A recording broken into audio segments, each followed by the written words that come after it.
Bonsoir. Yeah, man. Big up the man called up the youth them from Celestia the first. I and I, some fella got on the place. Big up the man called Original Vega. Brace up the fire. Walk one.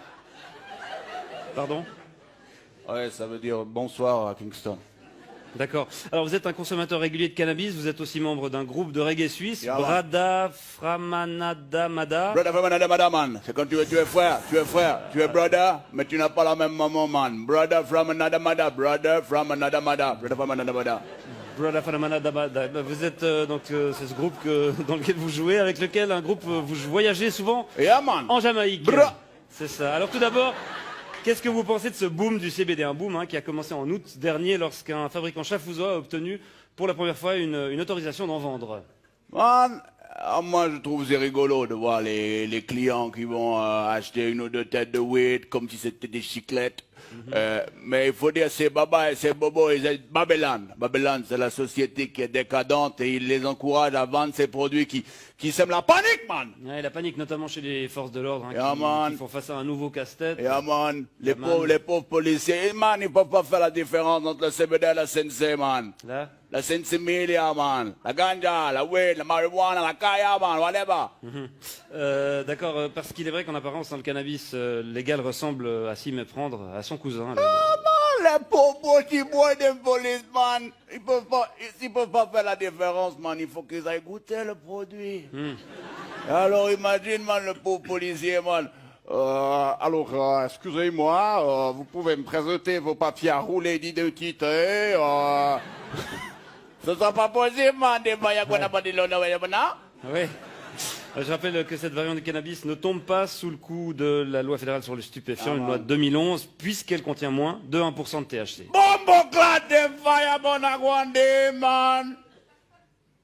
Il faut savoir qu'on obtient ce tabac en manipulant la plante. Man. En la manipulant. En manipulant la plante. Man. Génétiquement.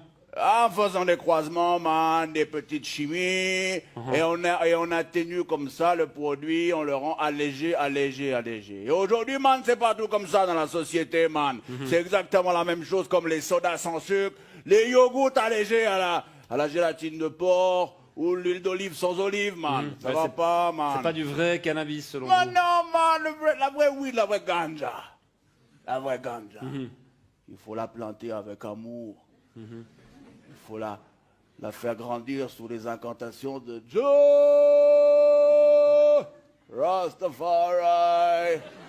Et ensuite, il faut la récolter, la faire sécher, la fumer pure, sans tabac, man. Comme dans la chanson. Give me the weed, good ganja weed, but I want it, whatever they got it for the weed, dude. Ah! Bon, naturel ou pas, le cannabis contenant un taux de THC élevé. Man. C'est quoi THC? Tétrahydrocannabinol, tétrahydro peut-être. Yeah, Cannabinol. C'est d'abord une drogue et contre laquelle les pouvoirs publics sont censés lutter, monsieur Frediger. Et pourquoi, man, on ne pourrait pas lutter d'abord contre l'alcool, man? L'alcool, man. C'est-à-dire l'alcool, man, qui est beaucoup plus additif et beaucoup plus dangereux, man. Bon, ça, c'est pas... C'est pas quoi? C'est pas ce qu'on dit. Man, il suffit de regarder l'expérience, man, des exemples qui sont tout autour de toi dans la vie, man. Si tu bois trop d'alcool, man, Ça va le coude. ça va nickel. Si tu bois trop d'alcool, man, tu vas commencer à dire des conneries. Ensuite, tu vas rouler des pelles à une inconnue. Ensuite, tu vas te battre. Ensuite, tu vas te retrouver tout nu dans la rue. Le sgeg galère. Tu vas te rebattre, tu vas tomber contre un trottoir, et puis après, tu vas tomber dans la mort du coma, man. C'est vrai que ça m'est déjà arrivé, cette ouais. séquence d'événements. Alors que si tu fumes trop de weed, man, si tu fumes trop de weed, qu'est-ce que tu risques? Qu'est-ce que tu risques, man? La même chose. Non, man, tu risques juste de t'endormir.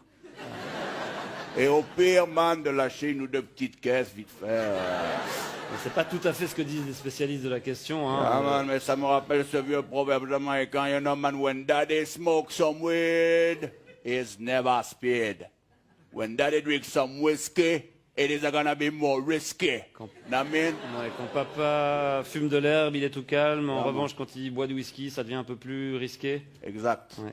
Bon, en tout cas, on se réjouit de voir comment le marché du cannabis light va évoluer ces prochains mois. Je vous remercie d'être venu nous apporter votre point de vue, Samuel Frediger. Comment on dit au revoir en jamaïcain? Big up. Big up.